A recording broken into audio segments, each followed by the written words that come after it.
Hey everyone, Insane Frame here, welcome to another video. In our last video we did New Vegas with campfire items only, which turned into an unarmed run as you can't craft a weapon in a campfire. Today we're going to move on over to Fallout 4 and we're going to do a fairly simple challenge today. So today's the day we ask, can you beat Fallout 4 with T-60 power armor? Now T-60 power armor is extremely good, it's available from the very start and it's just a solid bit of kit in anyone's playthrough. We won't be using anything other than the armor itself, but an important note is we can receive additional T-60 armor if we join the Brotherhood of Steel. So it's only natural we'll be going down that faction path during the story.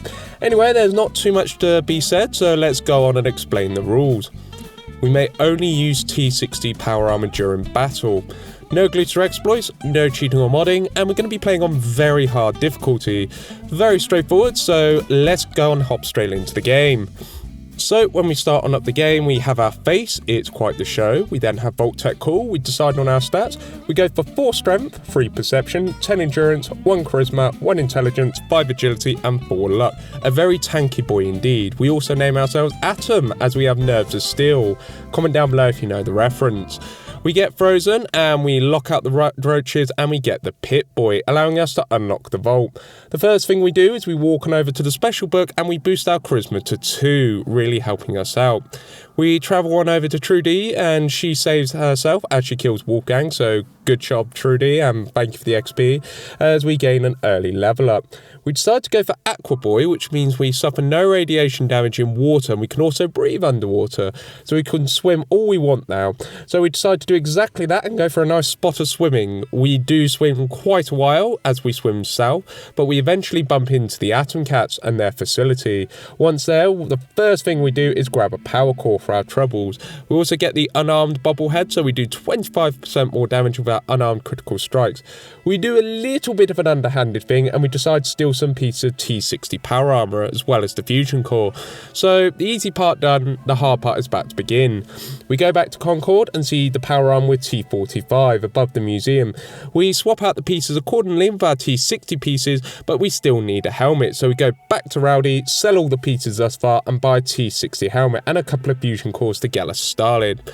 We overwhelm the Museum of Freedom as we are an unstoppable walking wrecking ball. Our armour protects us extremely well and allows us to close the distance.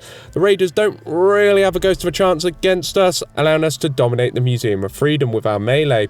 We level up and we decide to start off strong with Fortune Finder so we can find caps in containers, which will really help us out over the long term of this challenge. We meet the Minutemen and they want us to help them out, so Preston asks for assistance.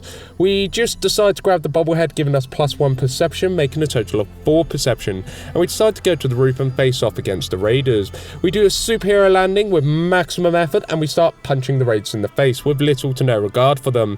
We charge straight on in and get our fill, however a Deathclaw shows up and this is actually no joke. It can actually deal very, very heavy damage against us, but we use the trick of staying in a building and letting Preston shoot it down whilst we just cowardly ensure our survival. We count on Preston in a rare occurrence, so thank you Preston. Once that's done, we meet the Minutemen inside and they thank us and they decide to make their way to Sanctuary, which is fair enough. We lead them to it as they seem nice enough and we make our way to the USAF satellite station. We make sure to rough them up pretty good and once they're dealt with, we head on inside. It's the same story as the Museum of Freedom as we just hit like a truck and take very little damage. Our haymakers are doing excellent work against our opponents and we even handle Ak with ease. So we can just stroll around like we own the place and we decide to go ahead and get the locket from a toolbox as well as obtaining a fusion core. We also get a level up and we decide to go for Scrounger so we can get ammo as well as caps in containers, combining very well with Fortune Finder. We'll also go to the junkyard and find an issue of Hot Rod magazine and also activate and self-destruct a Sentry Bot. After looting the area we do find some fusion cores, really helping us out in the early game. Here's back to the Atom Cats, so we fast travel to them and go swimming once again, but we swim through the ocean and go to a boat and up some stairs of said boat to find a bobblehead, getting +1 luck, making us have a total of 5 luck. We go to the Corvergia power plant next in Lexington and the Raiders are little more than punch bags as we just hit them hard and fast and delete their health bars accordingly. We then go to the very top of the power plant and we get our prize, which is the repair bobblehead, which allows our fusion cores to last 10% longer. Very very nice indeed. We also meet a bloat fly and obtain a skill magazine, so we take 5% less damage from melee attacks, which is awesome. And we then decide to hand the locket back to Apathy Farm for some serious XP. We level up, however we're not quite done, as our final piece of the puzzle to guarantee our survival is we get another issue of Wasteland Survival in Sunshine Tidings of all places, allowing us to get double the meat off animal kills, allowing us to cook and gain more XP. Back at base we use our level up to get Idiot Savant, so any action we do has a chance to give us 3 times the amount of XP, a very useful perk indeed, and since we only have 1 intelligence it will proc more often. Also all of our loot is sold to the Atom Cats for more power cores, so we get 4 more, which is not bad at all since we're only level 5. And just to be sure, we check out the mole rat den under the Red Rocket truck stop, and lo and behold we find another fusion core, really making our early game strong now. We roam around Boston bumping into Park Street Station, so we go ahead and make some repairs and come back fresh, and we easily give the Triggermen a 1-2 punch, as they can't really do anything against a bipedal tank, as our endurance is at 10 and our defense is so damn high it's just ridiculous. Once we beat a few more of the Triggermen, we get through a ladder and sell more of our stuff and purchase more fusion cores, and then we're back in the saddle. The rest of the Triggermen are bulldozed out of existence, as again they don't really stand a chance. However, we have lots of ammo dropping from the Triggermen, and Dino gets his head taken off by us. It's just so amusing. We spring Nick free and he's thankful, so decides to take our case in return for getting him out the Triggermen's clutches. We don't even listen to what Skinny Malone has to say, and we rush him and start going on a haymaker against Darlo, who really doesn't do well. His 2 minions don't really last that long either, and as for Skinny, he tries to hold out but he really can't cut the mustard, so to speak. So we show him what for, and he really can't take it anymore, as hydraulic punches really hurt him, allowing us to win. When we're outside, Nick invites us to his office, so we follow on and get to selling all of our loot. We then get talking to Nick, and Kellogg Cornflakes is mentioned. After the meeting, we have not 1, not 2, but 3 level ups to dish out. So go for Fortune Finder and Scrounger rank 2, allowing us to find much more ammo and caps in containers. And for our last level up, we go for Iron Fist, so our unarmed attacks do 20% more damage, a must-have perk this run after all of that. We go with Nick and we pickpocket the keys somehow from the mayor and break into Kellogg's house. We press the switch under the desk and go into a secret room and start looting everything. Nick then says that we need a specialist, so he then whistles.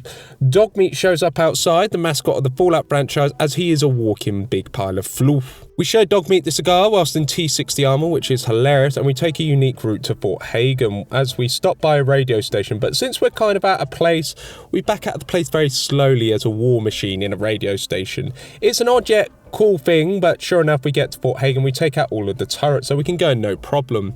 We also gain a level up, but we focus on getting back to base and repair our armour, but when we do, we level up and put our perk point into Iron Fist rank 2, making our damage done with our fists increased by 40%, and we now have a chance to disarm our opponent. Very good.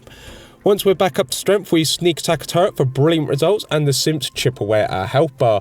But we are one tough customer, and we have quite the sparring match with them. It's pretty awesome, and when we're done, we start cooking to get some more healing items, as it's always good to cook in this game.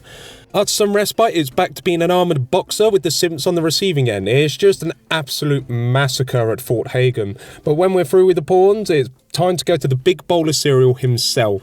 Kellogg is an absolute joke as we take out his entourage with little to no effort. Hydraulic haymakers for the win. Kellogg's turn, and we disarm him and shoddily get the gun off the floor, and once he's on the ropes of the ring, we keep punching him until we can't handle them anymore, similar to Skinny Malone.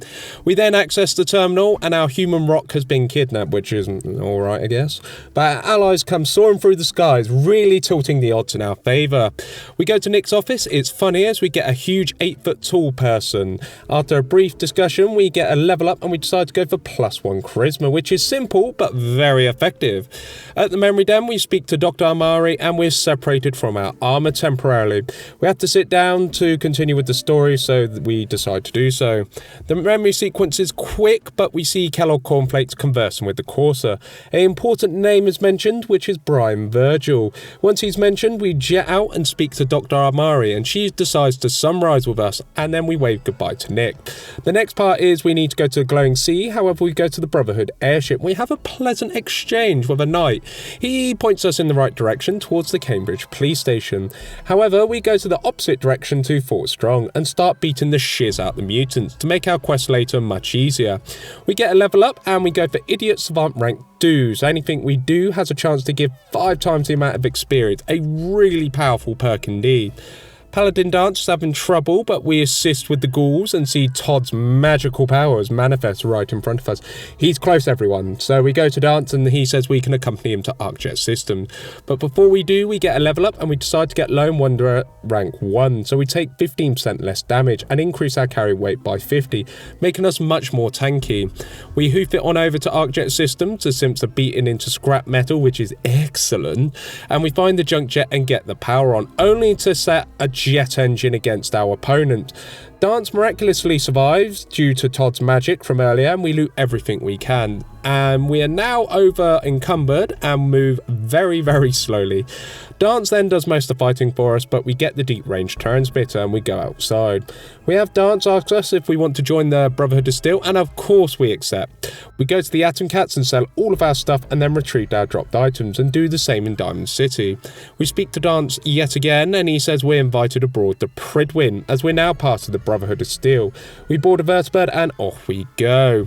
Once we make it to the Pridwin, we speak to Captain Kells and soon enough Elder Maxon is in front of us giving a speech. After the speech he promotes us to the rank of Knight and everything is concluded, so we get a level up and we go for Bloody Mess, giving us a 5% damage boost. We meet the crew and they're an excellent bunch to be sure, but as soon as they're all met we decide to take some fusion cores from the power armours. Lastly, we dock our power armour back at base and get our new T-60 power armour as it has a paint job that gives +1 strength. And we also have a level up, so we decide to get Bloody Mess rank 2, up and our damage by 10%. Simple but very effective. So we go ahead and fast travel to Fort Strong. Our earlier mission did not make this easier, so I guess we have extra experience, so yay for us. But we go around punching many mutants in the second round at Fort Strong.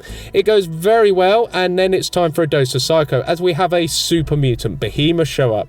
He's pretty much the boss battle in this boxing ring, so we charge in to hit him and use VATS to throw a punch combo at him. He then hits us and we retreat, and we do take some hefty damage in the process, so we heal up, regain our AP points, and we rinse and repeat, chipping away at his humongous health pool.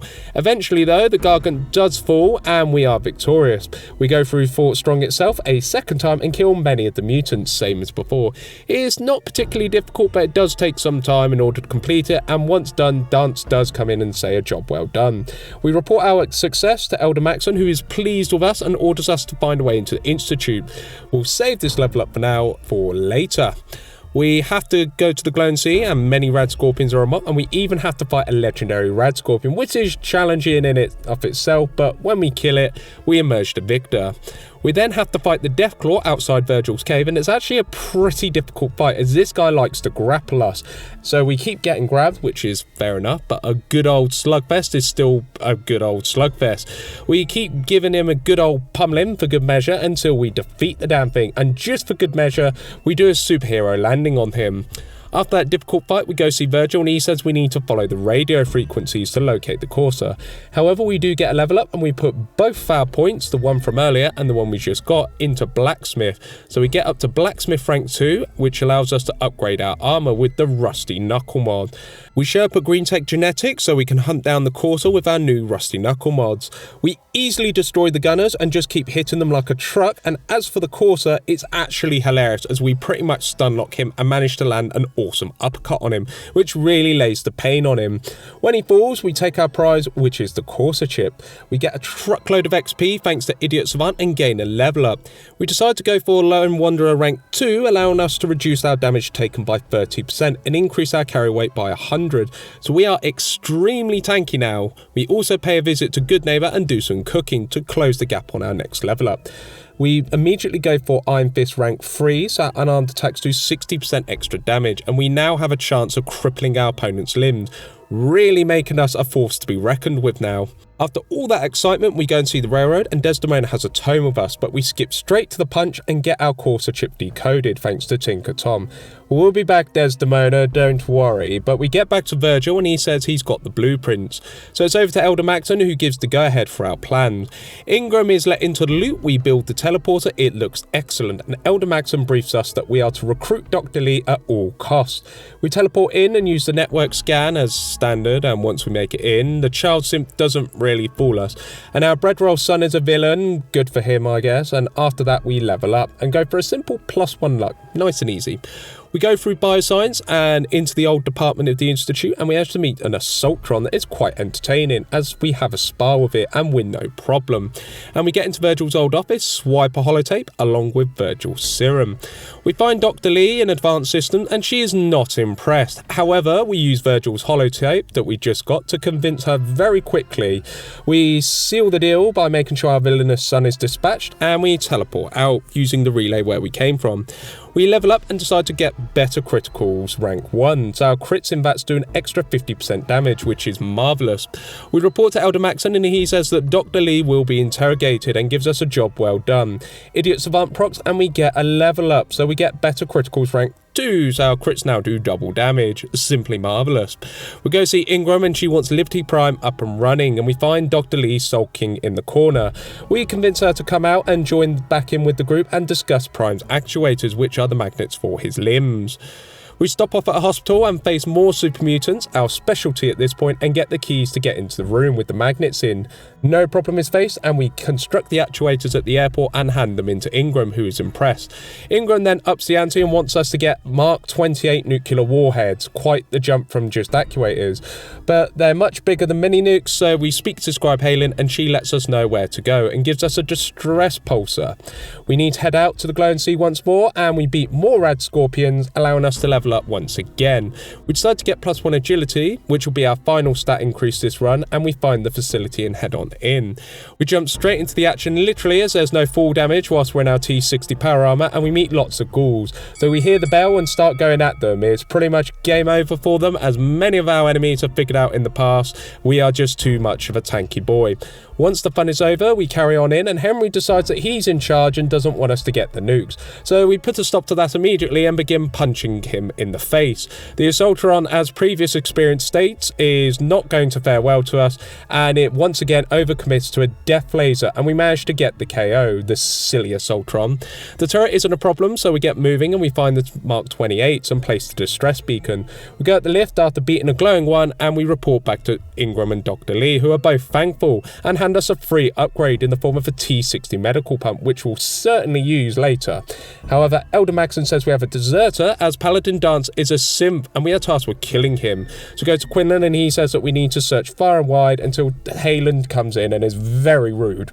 Very, very rude indeed, as she forgets her manners. So we speak to her and she stupidly reveals Dance's location. So we make our way to Post Bravo and we beat the forces back, and once there, we show them who's boss. We then confront Dance and he agrees to be executed, so we go all in and take him out without a second thought. We take his holotags and just to be sure, much like Kellogg, we flatten Dance's face so he won't be getting up again. We report to Elder Maxon and he is delighted and awards us Dance's power armour. We immediately dock our power armour at our base and we're starting to get quite the collection here. But we do a bit of cooking and level up and we decide to get moving target, so we get 25 damage and energy resistance while sprinting in, making us much more tanky and much easier to close the gap with our opponents. What's more, as we go to Tegan and he has a legendary piece of T-60 power armor called Honor, which refreshes our action point speed. We arm the suit with rusty knuckle mods and give it a military paint job, and also fit the medical pump that Ingram gave us earlier. With our armor looking absolutely fantastic, we're ready for our next mission. Captain Kells wants us to eliminate the railroad and we're all too happy to. So we immediately set off for the North Church, and once there we begin brawling with the railroad. The agents all fall pretty down quickly, and once we're in we start making the HQ a bloodbath, which is excellent. It's just like Order 66, as no one can really stop us and they keep getting pummeled with hydraulic fists, which is just amazing. Once they all drop, we decide to retrieve power by uploading an encryption on the terminal. We then hand in the mission to Captain Cows and then go find Ingram, as she wants us to go get a power source for Prime. So we board a vertibird and head on over to the mass fusion building. We circle around for a while until we have to bail out, but once we do, we start hammering away at the Institute simps, and they really can't stand up to us at this point. We get an ID card from the desk and we use it in the lift and begin descending said lift. Lift is sabotaged and the Institute tried to hinder us, but it's no use, as Ingram is a badass and we can just punch them all day long. We get the lift repaired and go to the main plaza where more Institute forces are, and we decide to take the second lift down to the reactor. Once there, we see the reactor in all its glory and go on in to get the beryllium agitator. But once we get the beryllium agitator, the security is activated, so we decide to throw down and charge a Sentry Bot. This is usually the toughest opponent in the run, but we just keep it in the room and no security turrets can attack us, and we tag team with Ingram and we make use of VATS to go toe to toe with it. The Ingram pitches in and we manage to get behind the Sentry Bot and ruin its day, and pretty much just blow it up and pick up a couple of fusion cores in the process. Then we have a couple of Assaultrons take note of our tag team and they come through, but they don't realise that we can dish out the attacks and they are punished for their death beams, as they never learn. It's just simply too easy, as we're a veteran with this hydraulic bucks and stuff, and the Assaultrons are taken care of no problem. Good job, Ingram. After all that, we do some quick repairs to our suit and we also level up. We decide to get the move in target rank 2, so we now get a plus 50 damage and energy resistance whenever we sprint towards the enemy. We insert the beryllium agitator into Prime, and once we push the red button, he's off. We follow along with Prime and it just flattens anything in front of it, and we just keep following until we get to the CIT ruins. We see all the lasers and just sit back and relax and watch the Brotherhood of Steel defeat the forces in the area. Once Liberty Prime uses its death beam properly, creating a massive hole, we gain access into the Institute. Once inside, Alden Maxson hands us a pulse charge and we know exactly what we must do. So we immediately run in and decide to go balls to the wall without any worry and jump off the edge to slam down near the hatch. We sprint past all the security and dive down in the hatch and get to Bioscience no problem. We let the Brotherhood take care of all the forces in the area as we answer the question, what would win in a fight? A guy in T-60 power armour or a gorilla? Well, the answer is always Atom in T-60 power armour, as the gorillas try to 2v1 us and still lose. Elder Maxson has cleared house as he is an excellent field commander, and we go to the main plaza. It's much the same as we charge in and start beating everyone like a jackhammer, as we act like a shield to anyone that decides to raise a firearm against Maxson. It works out really well, as we can just destroy everything in our path. Then we take the lift to the director's office and we see our contract signing for Dr. Lee on the floor. So we initiate the override on the terminal. Once that's done, we throw the human being down to the ground floor. Go to Advanced Systems and knock down a couple of turrets and head on into the reactor. We decide to go straight for the reactor, set the pulse charge, and we get teleported out. The child sim says hello, we ignore him as he's just evil, and we say hello to Ingram to fire up the teleporter. And once we're out, we press the detonator, ending the run, answering the question, can you beat Fallout 4 with T-60 power armor? And the answer is yes. Yes, you can, and it's a lot of fun to do. Well, I'm going to go on record and say that was the easiest Fallout 4 challenge I've ever done. Being a tanky guy and getting Lone Wanderer rank 2 with 10 endurance along with power armor, giving us high strength, that made this run very, very easy, and just getting Dancer's power armor on top was just a cherry on top. We even could forego intelligence and go with Idiot Savant, which actually got ridiculous towards the end, because the food items early game really helped and actually boost our XP quite substantially. And yeah, this was just an excellent run in general. I would highly recommend anyone who wants to try a challenge run, just go for this. It's really fun and really awesome.